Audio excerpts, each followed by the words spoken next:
I'm Alex Morach, and let's queer up justice. DOJ releases key evidence in fatal ICE shootings of Renée Good and Alex Pretti. Federal investigators have begun turning over key evidence in the fatal shootings of U.S. citizens Renée Good and Alex Pretti, ending months of disputes with Minnesota officials investigating their deaths. According to the Associated Press, over the past 2 weeks, the U.S. Department of Justice transferred hard drives containing body camera footage, witness statements, and other investigative materials, along with the SUV Good was driving when she was shot. Attorneys for both families welcomed the release, but criticized the lengthy delay. Good and Pretti were killed during Operation Metro Surge, described as the largest immigration enforcement operation in U.S. history. Neither had a criminal record, and both were U.S. citizens. The evidence released comes as prosecutors in Texas and Maine report similar difficulties obtaining information following 2 more recent fatal ICE shootings, raising renewed questions about transparency and accountability in federal immigration enforcement. Well, this is one of the most dangerous topics when people don't really think about it. Like, whether we're talking about ICE agents, the FBI, the police, your local dog catcher, whatever. If the law does not apply to the enforcers of law, a society very quickly unravels. Mm-hmm. And the thing that scares me so much about this is these people they're committing murder. We can all see that. We all have eyes. Will a jury convict them of murder? Maybe, maybe not. We'll see. But it is so essential that as this country deals with what we've just experienced, the trauma of this administration, that we prosecute these people quite aggressively. Because if we don't, I do not see this country ever being put back together again. And also, at this point, are we even sure that the evidence is returned intact? Well, good point, Bobby. I mean, the problem is that we lost so much faith in the role of federal government. We used to trust federal government more than sometimes state governments.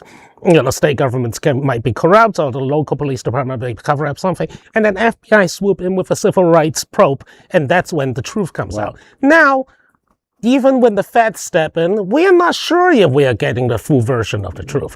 We can be distorted. Evidence can be erased or modified, removed, in order to make their officers look less guilty. Yeah, well, and part of what worries me, in addition to what we've been discussing here, is that, I think the majority of ICE agents are masked. I've heard people that I've had conversations with who support ICE, unfortunately, say that, well, then the ICE agents are in danger, their families are in danger because their identity is exposed.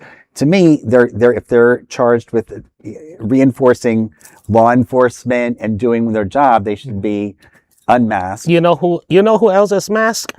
The Patriot Front, who like to march around in uniforms around DC. Well, the other thing that I worry about is our President of the United States pardoning then these people if these people are held accountable and prosecuted. Exactly. Actually, no, on the issue of the ICE agents being that we feel unsafe.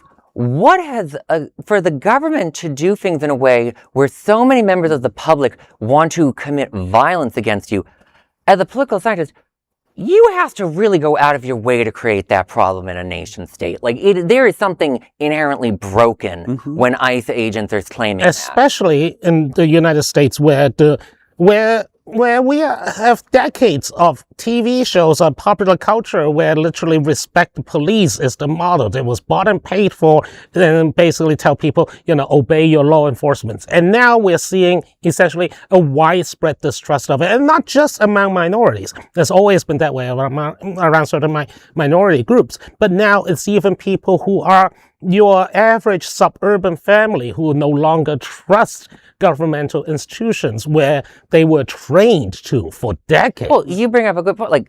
U.S. police forces have a very long history of problematic violence, and America has not reacted to police in that way. We've done protests, but there was never the sort of thing that we're seeing with ICE agents. Basically, the American people have a very high tolerance for being abused. And even then, they're now basically saying that enough is enough. And, well, on that crazy note, there is no other queer nonprofit media platform like this in the entire world. Support our LGBTQ stories by sharing them and subscribing to Queer News Tonight.